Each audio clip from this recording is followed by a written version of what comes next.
Hello students, मैं Robin Gupta MGHM inter college Maharana Etah से आप लोगों का फिर स्वागत करता हूं अपने इस चैनल में। आज मैं आपको बताता हूं एनसीईआरटी की प्रश्नावली 4.5, लेकिन इसके कुछ क्वेश्चंस नहीं बता रहा, कुछ उसके बेसिक्स भी क्लियर करनी है, क्योंकि इस प्रश्नावली में आपको ये सीखना है कि एक एडजॉइंट मैट्रिक्स यानी कि सहखंडज आव्यूह वो क्या होता है, और एक इनवर्स मैट्रिक्स यानी कि व्युत्क्रम आव्यूह। व्युत्क्रम आव्यूह आप लोग पहले भी पढ़ चुके हैं प्रश्नावली 3.4 में, जब हम ए इनवर्स निकालते थे, लेकिन वो दूसरा मेथड था। यहां आपको ए इनवर्स निकालना सीखना है, लेकिन दूसरे मेथड से। तो यही चीज मैं आपको बता रहा हूं, सहखंडज आव्यूह और फिर बाद में इनवर्स मैट्रिक्स यानी कि व्युत्क्रम आव्यूह।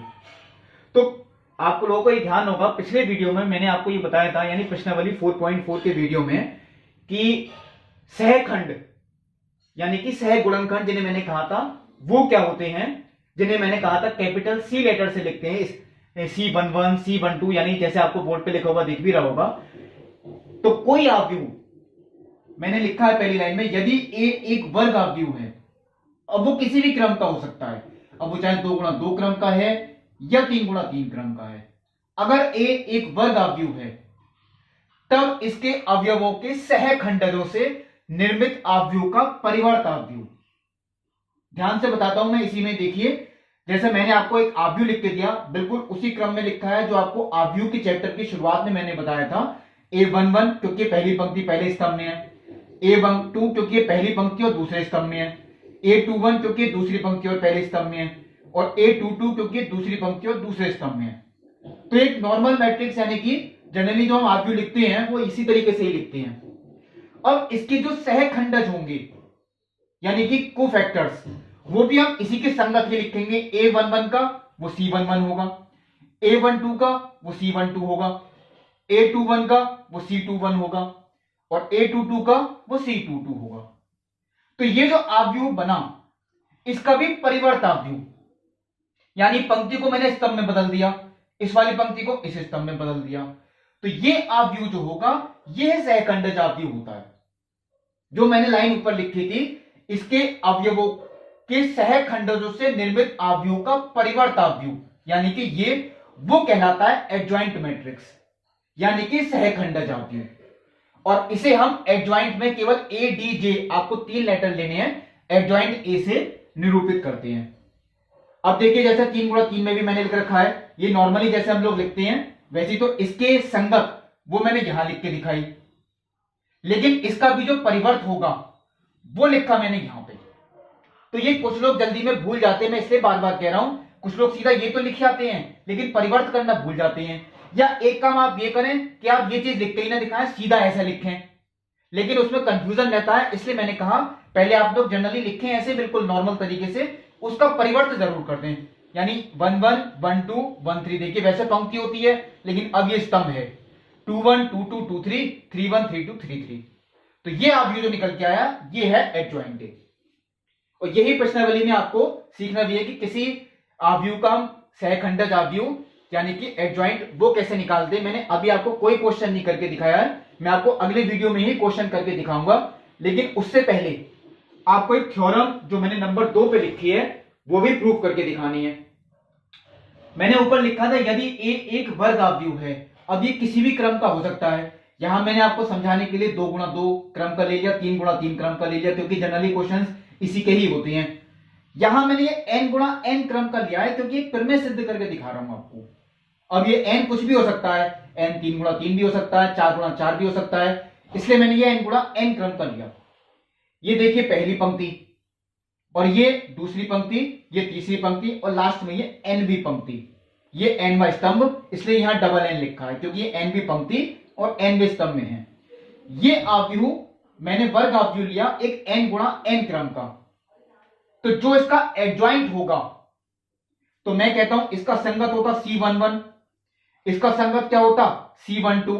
मैं पहले ऐसा लिख के दिखाता, लेकिन मैंने ये चीज ना लिख के, देखिए सीधा ये लिख के दिखाया, मैंने सीधा परिवर्त करके लिखा है, A11 का C11, A12 का C12, मैंने खुद स्तंभों में लिख रहा हूं। देखिए A13 का C13, और लास्ट में A1n का C1n। मैंने ये चीज नहीं लिख के दिखाई, आपको सीधा परिवर्त करके ही लिख के दिखा दिया। ये हो गया एडजॉइंट ए। अब मैं कहता हूं अगर मैं इनकी गुणा करूं, यानी ए की गुणा एडजॉइंट ए से करें, तो गुणा का नियम आपको पता ही है कि पंक्ति की गुणा किससे होती है, स्तंभ से। तो पहले देखिए मैंने पहली पंक्ति की गुणा पहले स्तंभ से की, तो A11 की C11 से, वही देखिए लिखा। A12 की C12 से, वो भी लिख दिया। A13 की C13 से होगी, जगह कम होने की वजह से मैंने नहीं लिख के दिखाया, वो ऐसे ही छोड़ दिया है। और सो ऑन टू लास्ट में A1n की जगह C1n इसकी गुणा। तो ये आपका पहला। अब पहली पंक्ति की दूसरे स्तंभ से करें, वो मैंने ये लिख के दिखाया। फिर पहली पंक्ति की तीसरे स्तंभ से, जगह कम होने की वजह से मैंने नहीं लिखा, कोई प्रॉब्लम नहीं, मैंने सो ऑन कर दिया। फिर पहली पंक्ति की लास्ट वाले स्तंभ से, वो मैंने ये लिख के दिखा दिया। अब आते हैं देखिए दूसरी पंक्ति। दूसरी पंक्ति की पहले स्तंभ से गुणा, वो मैंने ये क्लियर कर दी है। फिर दूसरी पंक्ति की दूसरे स्तंभ से गुणा एक बार बता देता हूं, A21 C21, वो देखिए आ गया। A22 C22, फिर A23 की C23 से करेंगे, नहीं लिखा।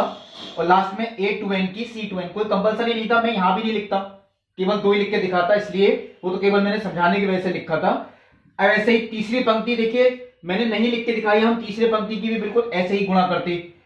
लास्ट वाली की मैंने करके दिखा दिया आपको। nवीं पंक्ति की गुणा सारे स्तंभ, यानी कि पहले स्तंभ से की, वो ये लिख दिया है। फिर दूसरे स्तंभ से की, वो यहां लिख दिया है, वो देखिए लिखा हुआ है। और फिर nवीं पंक्ति की nवें स्तंभ से की, वो ये लिखा हुआ है। अब शायद आप लोगों को पिछले वीडियो की बात की ध्यान होगी, मैंने आपको ये बात बताई थी, ये संगत अवयव की संगत सहगुणनखंड से जब हम गुणा करते हैं, क्योंकि 1 1 और 1 1 ये संगत ही हैं, तो ये पूरा ये सारणिक का प्रसार होता है जब तक एंड वाले अवयव तक की ना करते हम। जैसे मैंने कल भी एक क्वेश्चन किया था, आप वो प्रश्नावली 4.4 का पिछले वीडियो में, वो आप ध्यान से देख लेना। A11 C11, A12 C12, A13 C13 और लास्ट में A1n C1n, लास्ट तक का करना है, यानी पूरी पंक्ति का प्रसार और बिल्कुल संगत सहगुणनखंड से। तो ये सारणिक का मान होता है, यानी इसे हम लिख सकते हैं डिटर्मिनेंट A, वो मैंने देखिए नीचे लिख दिया डिटर्मिनेंट A। लेकिन अब ये लोग सोचेंगे कि ये संगत अगर नहीं आ रहे, जैसे कि 1 1 है लेकिन यहाँ 1 1 नहीं 2 1 है, 1 2 की गुणा 2 2 से की और 1 n की गुणा 2 n से की। अगर कभी ऐसा है कि संगत अवयवों की गुणा नहीं हो रही अपने संगत सहगुणनखंड से, तो इसका मान हमेशा 0 होता है। तो ये देखिए मैंने यहां लिख दिया 0। लास्ट वाले भी देखिए संगत नहीं है, इसका मान 0 आएगा। अब फिर देखिए एक बार दोबारा समझ लें, ये देखिए संगत की गुणा तो नहीं है, इसका मान 0 होगा। ये संगत की गुणा है, ये सारणिक का मान हो गया और लास्ट तक है गुणा, तो यानी ये सारणिक A हो गया, बाकी सारे 0 हो गए। अब ऐसे देखिए लास्ट वाली पंक्ति में ये संगत तो नहीं थे, 0 हो गया मान। ये भी संगत नहीं है, ये भी 0 हो गया। लास्ट वाली चेक करें, देखिए ये संगत है बिल्कुल, यानी ये सारणिक A का मान है। अब ये आप चेक कर सकते हैं, ये जो इनकी गुणा करके आव्यूह आया, उसमें केवल विकर्ण में आपको नजर आ रहा होगा, वो भी सारणिक A, बाकी हर जगह 0 है। यानी मैं एक रिवाइज कराने के लिए बोल रहा हूं, ऐसे कोई जरूरत नहीं था। ये एक विकर्ण आव्यूह है और विकर्ण आव्यूह में भी एक अदिश आव्यूह है ये, क्योंकि मैंने बताया था अदिश आव्यूह वो आव्यूह होता है जिसमें विकर्ण के अवयव सारे समान होते हैं, बाकी हर जगह 0 होता है। अब मैंने आपको पहले ही बताया था, हम आव्यूह में कॉमन लेते हैं तो वो सभी से लेते हैं।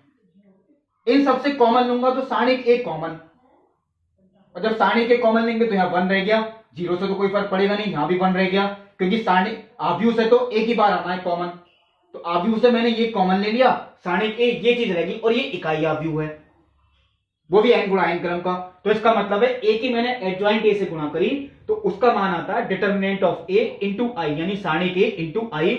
ये आपको याद भी रखना है, और थ्योरम अगर प्रूव करने के लिए आती है तो करके भी दिखानी है बिल्कुल इसी तरीके से। हमने A की एडजॉइंट A से गुणा करी, वो ये आया सारणिक A इंटू आई। एक पार्ट आप खुद करके देखना, जब हम एडजॉइंट A की A से गुणा करें, यानी एडजॉइंट A को पहले लिख लेना, A को लिख लेना बाद में, इनकी गुणा करना, उसका मान भी यही आएगा, डिटर्मिनेंट ऑफ A इंटू आई।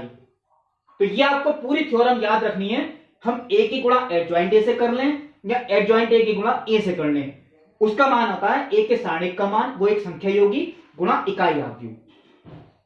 ठीक है, तो ये एक थ्योरम हो गई, मैंने आपको प्रूव करके दिखाई। अब इसी थ्योरम से मैं आपको बता रहा हूं A की जो इनवर्स का सूत्र है, यानी व्युत्क्रम आव्यूह का, वो कैसे निकल के आया। बुक में लिखा होगा, अब मैं आपको वो भी प्रूव करके दिखा रहा हूं। वो इस वाले राइट कॉर्नर की तरफ हमने एक प्रूव किया अभी, A इंटू एडजॉइंट A का मान डिटर्मिनेंट ऑफ A इंटू आई होता है।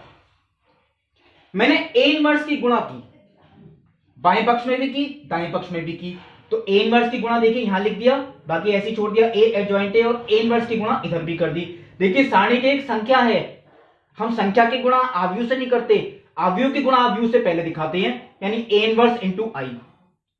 अब ये मैंने आपको पहले बताया था हम ए इनवर्स की ए से गुणा करें। आप लोगों को शायद 3.4 प्रश्नावली ध्यान हो, लास्ट में मैं लिख के दिखाता था कि ए इनवर्स और ए की गुणा जब करते हैं तो वो आई आता है, यानी कि इकाई आव्यूह। और इकाई आव्यूह के हम किसी भी आव्यूह से गुणा करने वही आएगा। इसका मतलब आई गुणा एडजॉइंट ए, तो वो एडजॉइंट ए ही रह गया। यहां देख लीजिए इकाई आव्यूह के हम किसी से भी गुणा करें, यानी ए इनवर्स की आई से करूं तो ए इनवर्स ही रह गया। अब ये determinant of A into A inverse, ये बराबर आ गया एडजॉइंट ए। ये डिटर्मिनेंट ऑफ ए को मैं बटे में ले आया, तो ए इनवर्स उधर बचा केवल, वो इसका सूत्र हो गया, यानी ए इनवर्स बराबर एडजॉइंट ए बटे सारणी ए। इसका मतलब ये है अगर आपको इनवर्स निकालना है तो पहले एडजॉइंट निकालना आना चाहिए, और फिर सारणी का प्रसार आप लोग सीख चुके हैं 4.1 में, वो इसके बटे में आएगा। जो ये आप सॉल्व करके लिखेंगे वो ए इनवर्स का मान हुआ। तो ये मैंने आपको कुछ बेसिक बताया था, यानी कॉन्सेप्ट था इसका, एडजॉइंट का और इनवर्स का। इसके क्वेश्चंस मैं आपको अगले वीडियो में बताऊंगा। तब तक के लिए धन्यवाद।